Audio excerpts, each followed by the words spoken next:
Tá começando aqui. Já, agora sim. Pronto, vou colocar para gravar aqui também, iniciar.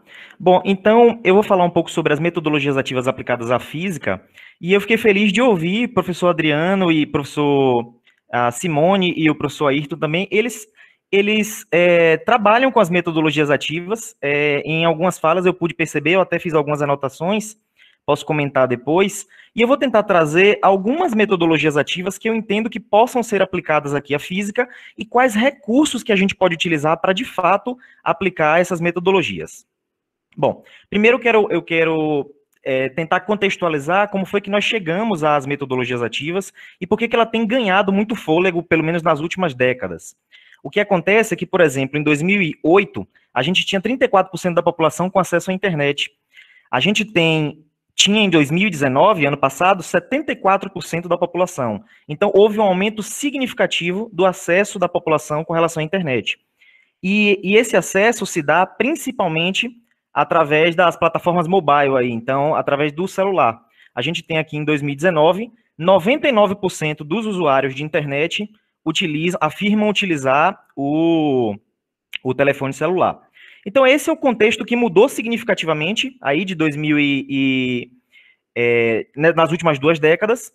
E o que está agora disponível na palma da mão? Quais são os recursos que a gente tem hoje que não tinha desde 2008 ou era menos acessível? A gente tem Google, a gente tem YouTube, Wikipédia, que é uma enciclopédia colaborativa gigantesca, a maior contribuição humana escrita. A gente tem 1 bilhão de artigos aí escrito, e cursos online também, a gente tem Khan Academy, Udemy, Coursera. Então, hoje, quando o aluno tem uma dúvida, se ele não conseguiu entender um conceito, ele vai no Google, ele vai no YouTube, e isso não existia décadas atrás. O YouTube é de 2005, por exemplo. Então, essa mudança do acesso à informação é que conduz, de certo modo, à necessidade de uma mudança no ensino, entre outros fatores. Então, aliado a esse fato do acesso a esses recursos, a gente tem a questão de engajamento na faculdade, que eu quero ilustrar através desse artigo.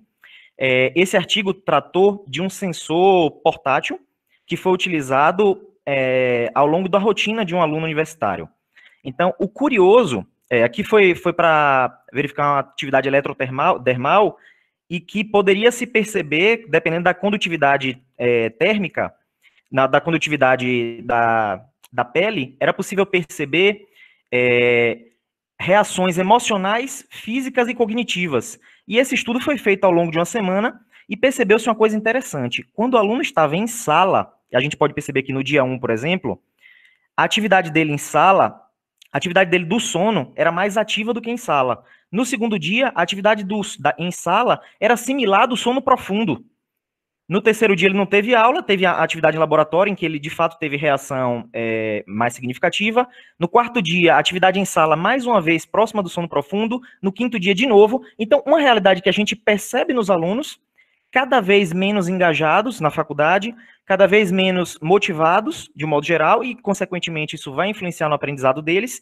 Então, essa realidade, associada ao fato de que eles têm acesso à informação, não quer dizer que eles saibam como usar essa informação, conduziu-se ao que a gente chama, entre outras coisas, às metodologias ativas. Então, o modo tradicional, que por tradicional eu me refiro a aulas expositivas, em que o professor ele quer falar sobre todo o conteúdo, como se trabalhar o conteúdo fosse ele, de fato, apresentar todo o conteúdo. Essa estratégia, essa forma de apresentação, de trabalhar esses conteúdos, cada vez mais elas têm sido menos efetivas. E aí esse engajamento vem mostrando isso, e o fato do aluno poder acessar o YouTube. Antes ele tinha, ou acessava o professor, assistia a aula e ia para a biblioteca, era a única fonte de informação que ele tinha. Hoje ele vai no YouTube e, se ele não gostou da aula ou não entendeu, ele acessa, ele vê outro professor de outras universidades, ele tem outros materiais disponíveis. Então essa realidade é o que está apresentado. Daí a gente tem as metodologias ativas. Então não é uma coisa nova, em décadas essa questão das metodologias ativas, mas elas têm crescido em importância muito mais nas últimas décadas. Em especial nesse contexto de pandemia, a gente tem verificado a necessidade de se utilizar metodologias ativas, até para que mantenha os alunos. O professor Ayrton comentou, o professor Roth chegou a comentar que é como se os alunos É como se os alunos dessem a aula, é como se os alunos tomassem a aula para eles. Então, isso tem a ver com a aula invertida, que é uma das metodologias ativas. Então, qual é a ideia das metodologias ativas? Ao invés do professor ser o centro das atenções, onde ele transmite o conhecimento que ele detém através de aulas expositivas, é o estudante que passa a ser o centro das atenções, onde nesse processo vai ser favorecida a questão da autonomia do estudante, a questão das avaliações, a gente precisa repensar, ao invés de avaliações individuais, escritas, as provas, a gente repensar em formas de atividades processuais, a criatividade do estudante.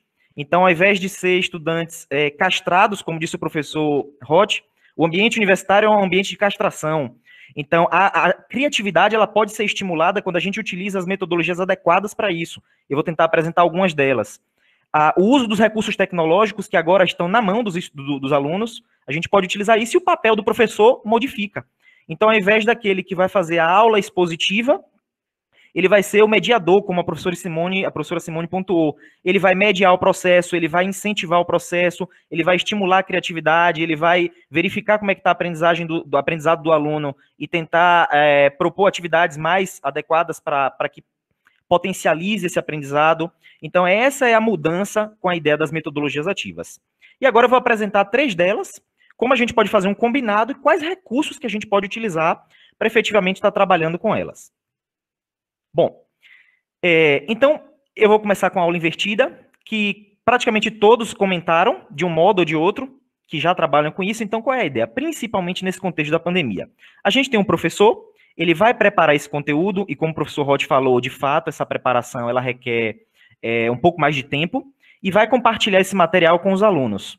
Os alunos de casa, eles acessam esse material, se tiverem exercício, eles fazem os exercícios, acessam o material escrito, os vídeos. Em sala de aula, os professores esclarecem as dúvidas e trabalham realizando algumas atividades. Então, ao invés de focar na exposição durante a aula e em exercícios em casa, a gente faz o inverso. O material é disponibilizado antes da aula e durante a aula a gente foca no esclarecimento de dúvidas, em outras atividades como seminários, discussões e outras atividades que podem aparecer. No posterior, na pós-aula, os alunos revisam, resolvem exercícios, listas, vídeos, o professor avalia como foi a aula e propõe um novo tópico. Então, essa é a ideia básica da aula invertida, que, na verdade, já foi comentada aí pelos que vieram antes de mim, ok? Então, essa é a ideia da aula invertida. Eu vou mostrar alguns recursos que a gente pode utilizar aí mais para frente. A segunda metodologia que a gente pode utilizar é o Peer Instruction, ou instrução por pares. Essa metodologia ela foi criada na década de 90, se não me engano, por Eric Mazur. Ele é físico de Harvard e propôs o seguinte: durante as aulas, o professor faz uma breve explanação e aí ele sugere coisa em torno de 15 minutos. A partir daí, ele propõe testes conceituais.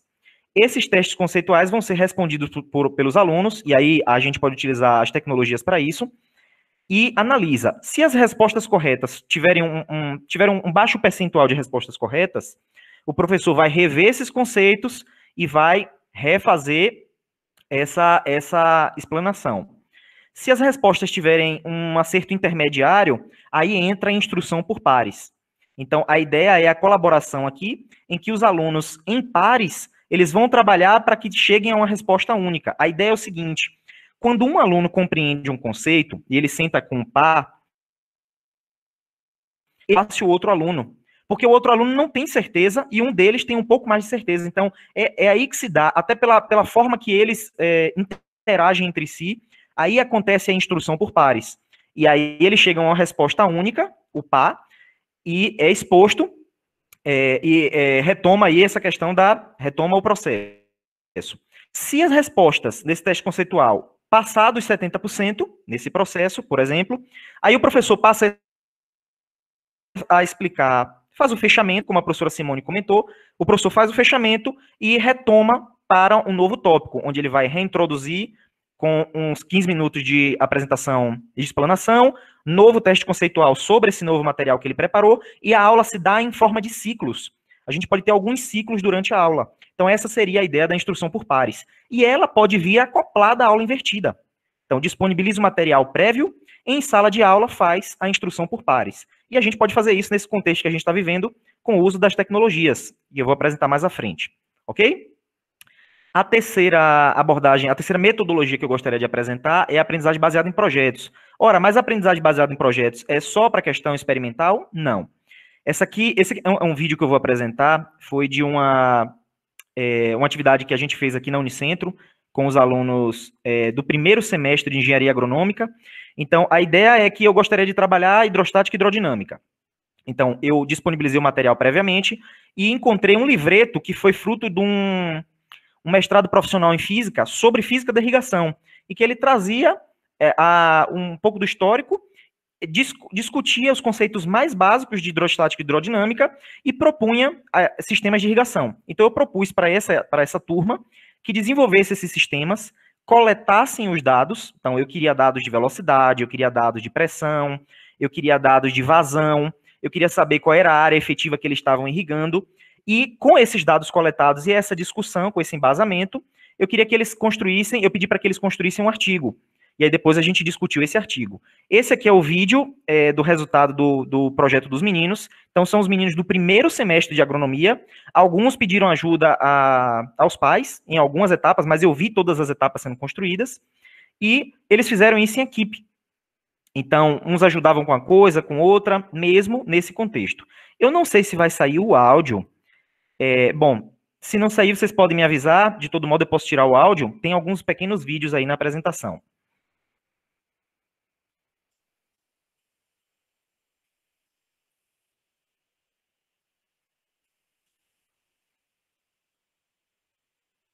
De todo modo, o áudio é ilustrativo. Eu não sei se está saindo, mas a ideia é apresentar um pouco dos protótipos que os meninos construíram através dessa proposta de metodologia baseada em projetos. Então, eles construíram alguns dos sistemas de irrigação que estavam no livro e outros propuseram sistemas de irrigações diferentes. Como eles são da área de engenharia agronômica, a atividade chamou muita atenção dele, mas a gente pode adaptar isso perfeitamente para os alunos de física. E a partir daí, da construção do protótipo, a gente pôde discutir os relacionados com a hidrostática e hidrodinâmica, e no final eles coletaram dados, e a gente pôde construir aí alguns artigos, em forma de artigos, esse trabalho final deles. Então, foi um trabalho conceitual que eu gostaria de fazer, e no final das contas a gente acabou com um protótipo e artigos sobre esse trabalho. O áudio está saindo para vocês? O áudio do vídeo? Não, Danilo, não tá não. Não, tudo bem. Então eu vou falando, todo vídeo que aparecer, eu comunico. Bom, então essas são as 3 metodologias que eu gostaria de apresentar, embora existam outras que eu vou acabar falando. A gente pode fazer uma combinação delas. Então, de que modo que a gente pode fazer isso? Mais uma vez, a gente tem a estrutura da aula invertida, que é o que vocês já relataram. Então, o professor prepara o conteúdo, e aqui essa etapa de preparação, de fato, ela é custosa. O professor compartilha, e esse compartilhamento pode ser, por exemplo, se for na forma de vídeos, pode ser compartilhado no YouTube, pode ser público ou privado, você pode colocar no YouTube público ou privado, e a questão dos direitos, o YouTube garante, de certa forma, a primeira pessoa que publicou aquele vídeo.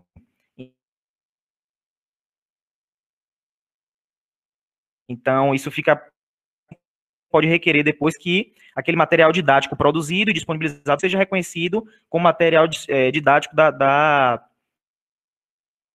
instituição, de algum modo. Então, o professor disponibiliza, e aí ele pode pegar o link do YouTube e disponibilizar no Google Classroom, como a professora Simone, se não me engano, comentou, ou disponibilizar no Moodle, como o professor Ayrton comentou. Os alunos acessam esse material, e aí pode ser solicitado um pequeno questionário. Aqui é uma outra abordagem aqui dentro dessa metodologia, que é o seguinte: disponibiliza um questionário, que pode ser no Moodle ou em outras plataformas, uma das quais eu vou apresentar, e o professor tem acesso a essas respostas antes de preparar a própria aula, ser feito com uma semana de antecedência.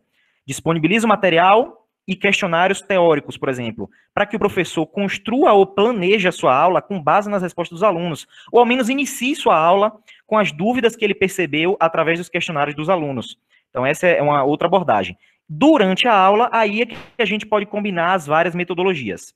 Podemos começar esclarecendo as dúvidas, o que eu acho que é fundamental. Pode ser proposto uma aprendizagem baseada em projetos, em que os alunos vão começar a discutir quais os fenômenos estão relacionados com aquele conteúdo que quer ser trabalhado e como pensar em um protótipo que esteja relacionado com esses conteúdos. Pode trabalhar o Peer Instruction, que no caso aí é o professor apresenta os tópicos teóricos e vai trabalhando em forma de questionários com os alunos, em pares. Pode ser uma aprendizagem baseada em problema, se eu não me engano, o professor Ayrton comentou isso, então, não, o professor Roth comentou, então apresenta um problema e vamos discutir cada etapa do problema. Então, como é que foi resolvido, como é que vocês compreendem, por que o vetor área está em tal direção e não em tal direção. Então, isso pode ser discutido durante a aula e pode ser utilizado jogos ou simulações. Aqui entra uma outra metodologia que é chamada de gamificação. Após o momento síncrono, a gente volta para o momento assíncrono, fora da aula, os alunos revisam o conteúdo, resolvem mais atividades, seja ela em forma de vídeo, seja ela em forma de artigo, seja ela em forma de projetos, seja ela, enfim, questionários, estudo dirigido, dá o feedback, o professor avalia e a partir daí propõe o próximo tópico. Então isso aí seria uma estrutura em que dá para a gente combinar várias dessas metodologias num plano aí para esse ensino, um período remoto. Alguns dessas estratégias podem ser mantidas perfeitamente para o ensino presencial mais à frente também. Bom, e quais recursos, de fato, a gente pode utilizar? Então, a gente viu um combo de metodologias, algumas das quais estão sendo utilizadas aí por vários professores, mas quais são os recursos que a gente pode utilizar aí para a aplicação efetiva dessas metodologias? Eu gostaria de começar apresentando os cursos livres, então, às vezes a gente leva um tempo considerável para preparar uma aula, demonstrações e disponibilizar esse material, de fato é adequado, porque é a personalização do professor para a forma que ele entende que aquele conteúdo deve ser ministrado, mas, eventualmente, inclusive para uma discussão inicial, podem ser utilizados alguns vídeos que já estejam disponíveis, então a gente já tem material disponível.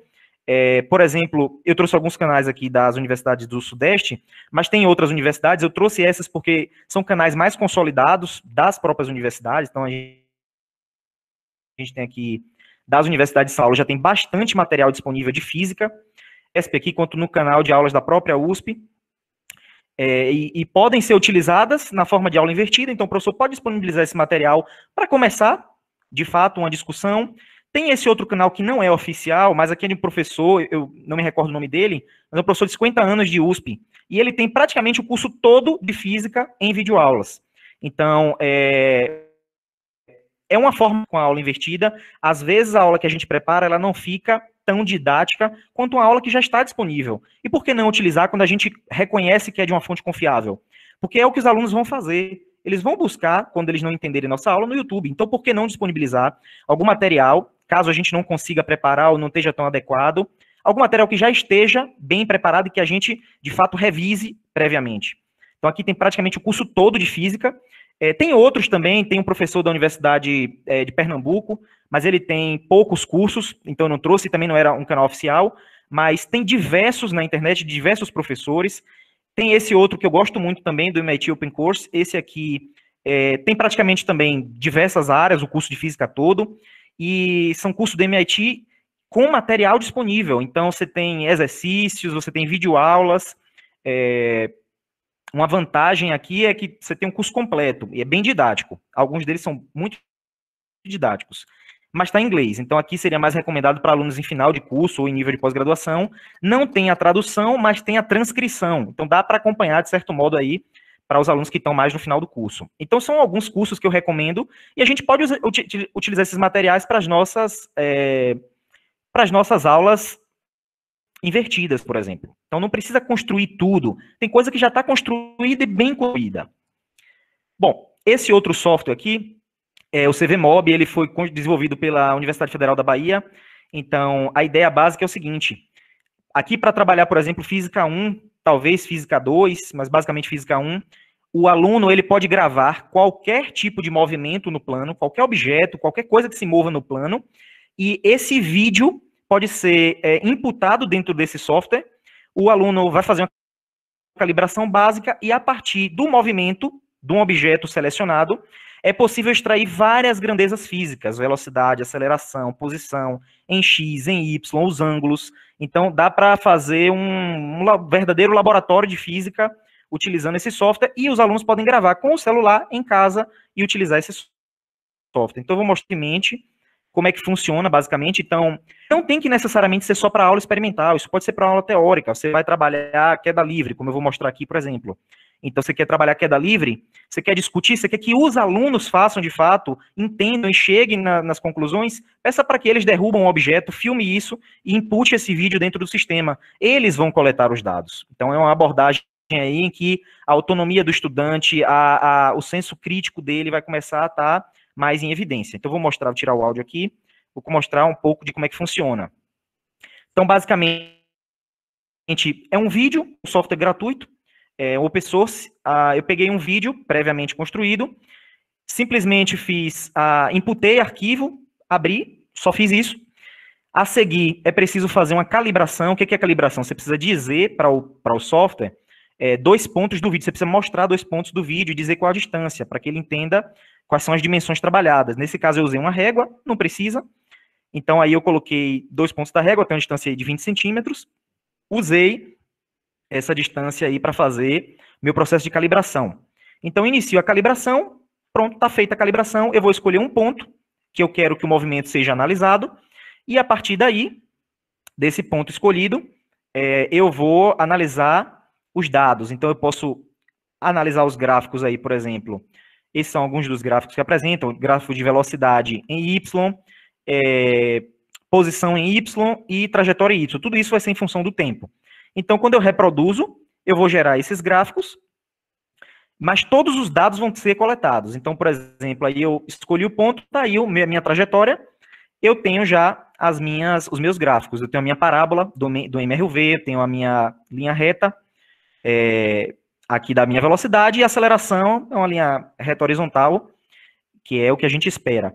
Mas, além de coletar esses dados através do vídeo, eu vou adiantar aqui um pouco, basicamente os dados ficam todos coletados. Então, o aluno vai copiar esses dados, joga aí no bloco de notas para poder trocar ponto por vírgula, questão aí do inglês, joga no Excel, corta os dados que tem dados absurdos, como acelerações de 150 metros por segundo ao quadrado. Então, ele faz esse corte de dados, gera os gráficos aí do tempo em função da coordenada em função do tempo, pode gerar o gráfico em função do tempo, e pode gerar o gráfico da aceleração em função do tempo, que dá essa coisa aqui mais, que oscila muito, mas em torno disso a gente tem aqui aproximadamente uma reta horizontal de 10 metros por segundo ao quadrado, próximo disso. Então o CVMob é uma ferramenta que a gente pode utilizar para que os alunos gravem vídeos e a partir daí extraiam dados, produzam seus gráficos e gerem relatórios a partir disso aí. Então, é uma ferramenta que a gente pode utilizar. Nós temos o myphysicslab.com, então isso aqui é um site em que há diversas simulações de física. Eu vou chamar a atenção aqui, por exemplo, da mola, pode ser utilizada aqui física 1, física 2, por exemplo, em que os parâmetros podem ser alterados pelos alunos. Então, seja massa, pode alterar massa, amortecimento, constante elástica, comprimento da mola, onde ela começa, a questão da energia ser mostrada ou não, o relógio para medir período, ele pode analisar a frequência, analisar os gráficos que são produzidos também, pode ver os gráficos de velocidade, os gráficos de posição. Então, é um verdadeiro laboratório online e que pode ser utilizado em sala, o professor pode utilizar isso em sala para discutir conceitos e pode pedir para que os meninos interajam, seja em sala, seja fora de sala e elaborem relatórios também a partir disso. Então, temos esse software, temos também o PhET Simulation. Eu particularmente gosto muito do PhET Simulation, que é também um site de simulações. Há centenas de simulações na área de física, contempla a física básica toda, física 1, 2, 3, 4 em moderna, por exemplo, algumas coisas de eletromagnetismo também. Então, basicamente, os alunos também vão alterar parâmetros. Isso foi feito de uma forma bem didática. O autor é o Prêmio Nobel de 2001, Prêmio Nobel de Física. Eu não me lembro o nome, mas ele ganhou o Nobel pelo condensado de Bose-Einstein e se dedicou a trabalhar com as simulações interativas. Então, a gente tem aqui para física um lançamento, e tem umas outras abas aqui que não estão aparecendo na simulação, mas tem horizontal, lançamento oblíquo. Na questão da lei de Hooke, a gente pode trabalhar a força com deslocamento, verificar que a questão da energia tem. Física 2, a gente tem o trabalho com ondas, que pode ser com extremidade fixa ou infinita, produz ondas estacionárias, altera a amplitude, frequência, amortecimento, tensão. Trabalho completo de ondas aqui pode ser feito. Na questão de fluidos também, equação de Bernoulli, equação de continuidade, os alunos podem aferir pressão aqui em diferentes pontos, verificar a velocidade, alterar a largura, enfim. É um laboratório completo. Aqui eu trouxe Física 1 e Física 2, mas tem também Física 3, 4 e outras áreas. Então eu recomendo muito. Isso pode ser utilizado em sala. Já tem roteiros prontos no site, já tem roteiros prontos também que o professor pode usar, tanto para a sala quanto passando para casa. Então é um material bem interessante aí que dá para trabalhar.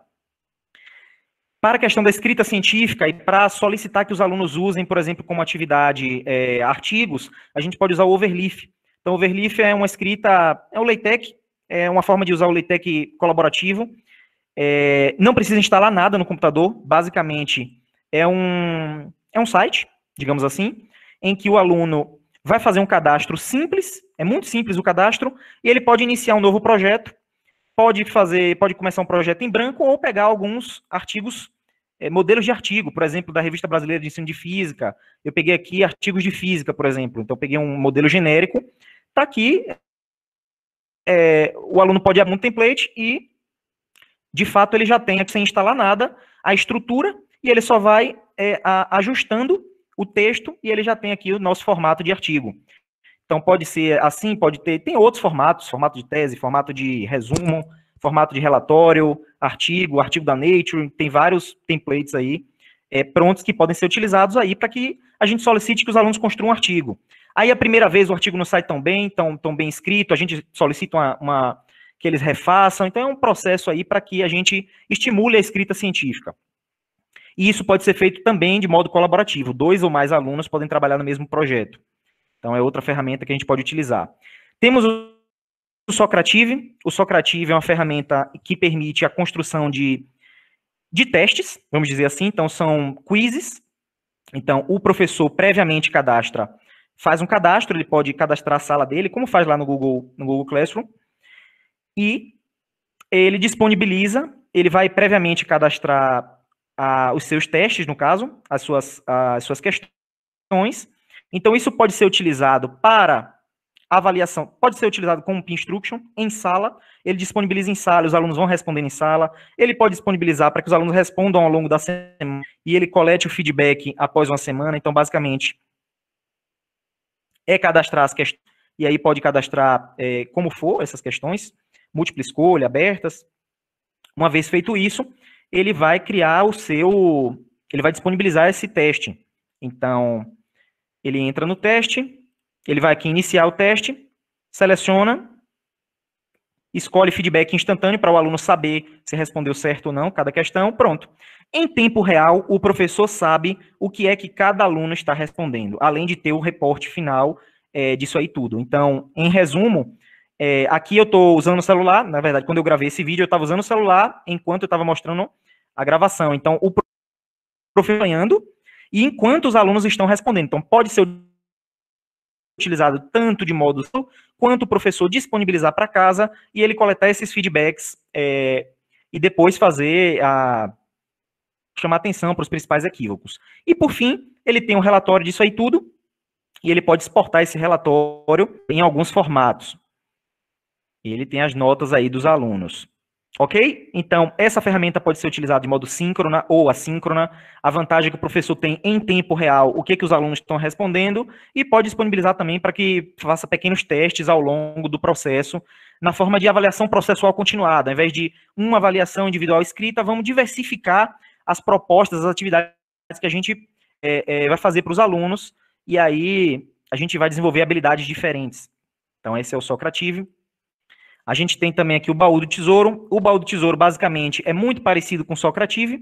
O professor entra no site, esse aqui é um open source, ele entra no site, cadastra as questões, a limitação é que aqui são apenas 5 questões, o professor dispara em sala, e aqui é um quiz para equipe, é pensado principalmente para equipes. Embora possa ser usado individualmente, eu recomendo que seja utilizado para equipes. O professor cadastra suas 5 questões previamente e ativa em sala, por exemplo, no momento síncrono. Os alunos acessam através do celular e vão formando-se as equipes. O professor cadastra os líderes e vão formando-se as equipes.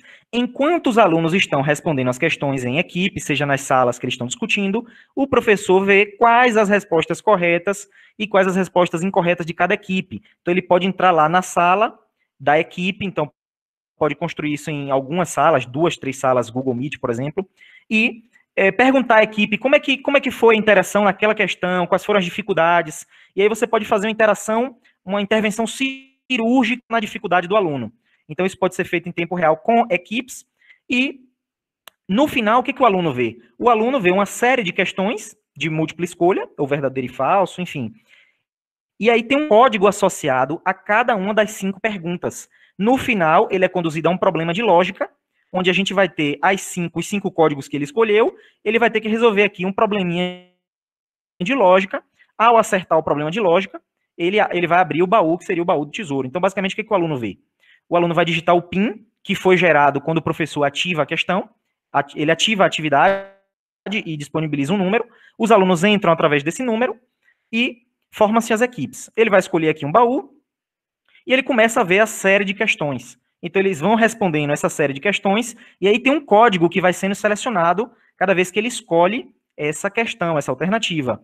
No final, quando ele responde todas as questões, ele chega ao problema de lógica com aqueles números que ele selecionou. Aí ele vai ter que resolver esse enigma, e ao resolver o enigma, ele vai resolver aí, ele vai abrir o baú e receber a recompensa aí que o professor cadastrou. Então, é mais uma forma de trabalhar essa atividade, uma atividade gamificada. Temos outra atividade aqui, que é o Khan Academy. O Khan Academy, ele, diferente dos outros, é uma grande plataforma, onde já tem muito material disponível. Então, a gente tem material aí de Física 1 a Física 4 e Física Moderna. Eu diria que são mais para o início do curso. Material em forma de vídeo, material em forma de artigos, no caso, material escrito, e exercícios já prontos. Isso pode ser administrado pelo professor e ele recebe semanalmente o feedback dos alunos por e-mail. Então, é uma outra forma de trabalhar. Eu trabalhei isso aqui com matemática básica, então eu disponibilizava os cursos semanalmente para os alunos e recebia esse feedback através do e-mail de como é que estava o desempenho deles. Então, vou apresentar aqui brevemente um vídeo dessa plataforma. Então, o professor vai fazer um cadastro breve, vai selecionar, vai cadastrar os alunos e vai disponibilizar aqui os cursos. Então, tem várias áreas: matemática, economia, finança, na engenharia, especificamente na física, a gente tem aí basicamente o curso todo, só que de uma forma mais conceitual. Então, o básico de física, tem inclusive física quântica, mas de um modo mais introdutório. Então, aí a gente pode entrar no material aí sobre fóton, dentro de física quântica. O que é que a gente vai ter? Uma série de vídeos produzidos por professores e material escrito, em alguns casos com exercícios também. Então, é um excelente material para a gente fazer aulas introdutórias ou discutir algum conceito inicialmente. Disponibiliza isso para os alunos. Já está construído esse material, basta que a gente faça uma revisada para saber se está adequada à disciplina que a gente quer propor. E disponibilizar para os alunos, que já é um bom material pronto para ser utilizado. Uma outra ferramenta que eu gostaria de apresentar é o nivelamento online. O vídeo, eu vou apresentar aqui o vídeo, mas ele não vai sair o áudio, né? O nivelamento online também é uma ferramenta em modo de quizzes com vídeos. A vantagem dessa ferramenta é que, na verdade, é um jogo. Então, a interação dos alunos ela é muito mais, o engajamento é muito mais intenso. Basicamente, eu vou apresentar o vídeo e depois eu discuto um pouco melhor. Então, tem vários elementos de engajamento dentro desse ambiente. Então, os alunos têm algumas missões que vão reforçar a aprendizagem. Ele tem um ranking também. Tem uma lojinha que ele vai comprando itens com moeda do jogo e ele vai podendo usar, por exemplo, pedindo dica para poder eliminar a alternativa. Ele tem questões de vários modelos, ele pode assistir vídeos. Tem vários modelos de questão. E ele vai desbravando, a ideia seria desbravando o universo de conhecimentos. Então, tem uma narrativa aí do universo de conhecimentos. A gente começa aí com as galáxias, seriam as grandes estruturas do jogo. Então, são conteúdos que hoje, no jogo, tem conteúdo de matemática básica e de física básica. Mas está aberta, a plataforma é de minha autoria, então está aberta para o professor que quiser colocar outros conteúdos, a gente combina, coloca os conteúdos e está pronto aí o jogo, basta que me passe as questões e as dicas, está pronto o jogo na mão dos alunos. Então, a gente tem as galáxias, quando os alunos entram nas galáxias, vem as constelações, são as estruturas intermediárias. Quando ele entra nas constelações, vem os planetas, e dentro dos planetas a gente tem uma série de questões em que ele pode assistir o vídeo, caso o professor disponibilize vídeo, ele pode pedir dica, trocar de questão, eliminar alternativa, tem vários modelos de questões, ele vai evoluindo no jogo, então ele vai adquirindo experiência, ele passa a poder pedir mais de uma dica, trocar mais de uma questão, eliminar mais de uma alternativa, então o jogo vai ficando mais engajante, digamos assim. Ele tem outros recursos, como o ranking, como eu falei, a lojinha. A gente tem a ideia de personalizar a aprendizagem, então as missões vão reforçando os conteúdos que a gente percebe que ele está com dificuldade. Além disso, ele tem o feedback imediato, e ele pode ir lá olhar no perfil, tempo de estudo, quantos acertos, como é que está o progresso dele em cada uma das áreas, e o professor também vai ter acesso a isso. No caso, eu apliquei aqui com sucesso em 3 turmas, agronomia, formandos de matemática, agronomia e biologia, na área de física, e tive sucesso aqui com a aplicação com os alunos, e eu tenho o feedback deles, tempo de estudo, quantas questões acertaram, qual foi o desempenho deles no final das contas. Então é uma ferramenta que a gente pode utilizar também para diversificar a nossa forma de trabalhar. Ainda hoje pela manhã recebi um feedback de um aluno de biologia que disse que odiava a física, mas passou a gostar um pouco mais, se interessou um pouco mais por causa do jogo. Então veja, são as mesmas questões que eu usaria no Moodle ou no Google Classroom, só que elas estão em outro formato. Então, são as mesmas questões.